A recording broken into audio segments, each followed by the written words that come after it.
Le dépistage de la résistance s'effectue souvent à la suite d'une visite où le manque d'efficacité d'un traitement a été constaté.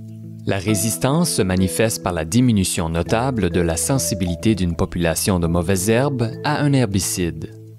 À première vue, les mauvaises herbes résistantes ne sont pas différentes des mauvaises herbes sensibles. Ainsi, rien ne permet de conclure, a priori, que des mauvaises herbes qui n'ont pas été affectées par un traitement herbicide sont résistantes. La résistance doit toujours être confirmée par une analyse en laboratoire et le dépistage vise à accumuler suffisamment d'indices pour justifier cette analyse. Le dépistage des plants potentiellement résistants peut s'effectuer dès l'apparition des symptômes sur les mauvaises herbes, soit entre 7 et 14 jours suivant le traitement. Une rencontre avec le producteur aura permis d'obtenir un maximum d'informations concernant les conditions avant, pendant et après le traitement. Le conseiller doit notamment avoir en sa possession tous les renseignements concernant le produit utilisé, la date du traitement, le stade de la culture et des mauvaises herbes, les conditions météorologiques lors du traitement, le délai avant l'exposition à une pluie, la vitesse du vent, l'état du sol, etc. Il doit aussi connaître le mode d'action et l'efficacité du produit pour les mauvaises herbes visées. Avant de présumer d'un problème de résistance, il faut éliminer les autres causes possibles. C'est dans ce contexte que ces informations et les indices fournis par les observations au champ s'avèrent très importantes.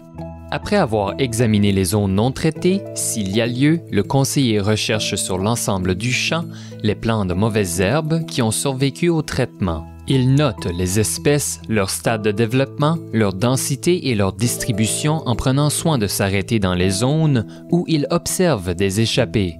Le but est de comprendre pourquoi le traitement a été inefficace pour ces espèces.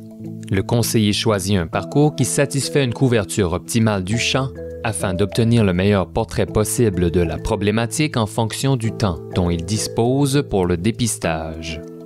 Il est nécessaire de bien dépister les cintres et les bords de champ, car ce sont des zones où la densité des mauvaises herbes est souvent importante.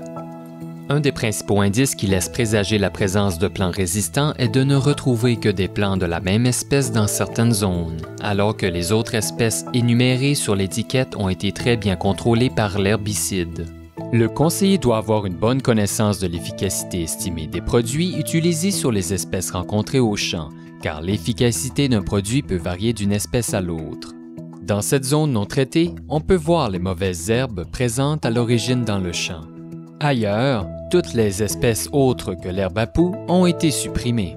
On observe ici l'effet de l'herbicide sur une renouée et la présence de petites herbes à poux non affectées.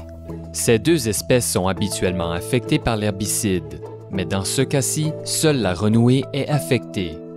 Certains individus de l'espèce soupçonnée de résistance peuvent avoir été endommagés. Ceci peut indiquer que certains plants sont résistants à l'herbicide alors que d'autres y sont sensibles.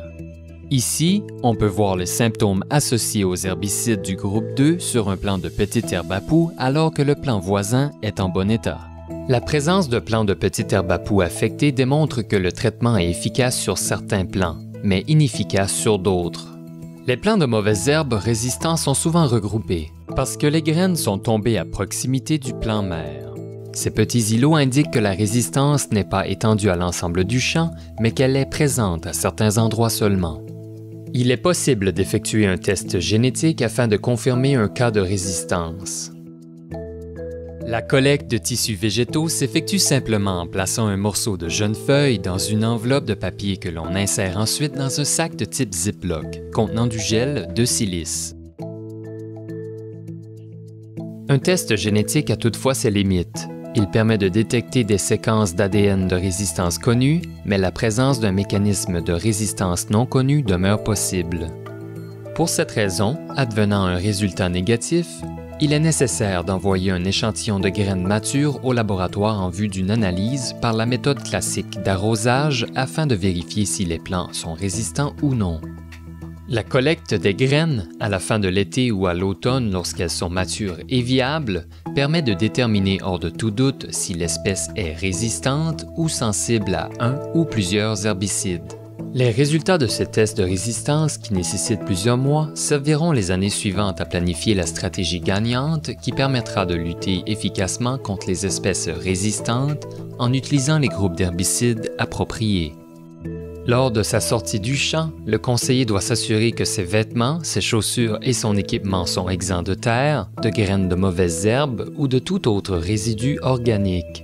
Il portera une attention particulière à ses semelles, à l'intérieur de ses chaussures, au repli de ses pantalons et à ses bas. Idéalement, il faut aller au champ lorsque le terrain est sec. Ces simples consignes de biosécurité peuvent certainement contribuer à éviter la dissémination des plants résistants dans l'environnement. Lorsque des plants de mauvaises herbes survivent au traitement herbicide, il est important de déterminer s'il est possible d'utiliser une autre méthode de lutte. Les méthodes mécaniques et chimiques sont à considérer. Il faut, idéalement, empêcher les plants résistants de produire des graines.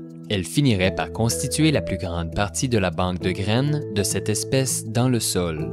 Parfois, la densité de ces plants peut être si faible qu'ils peuvent être arrachés manuellement sur l'ensemble de la superficie concernée.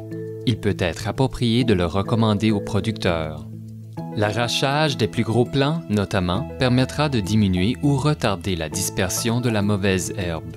Si une intervention chimique s'avère nécessaire, le diagnostic de résistance permettra de bien cibler les produits à utiliser. Des traitements pourront être recommandés l'année même ou une stratégie pourra être établie pour l'année suivante.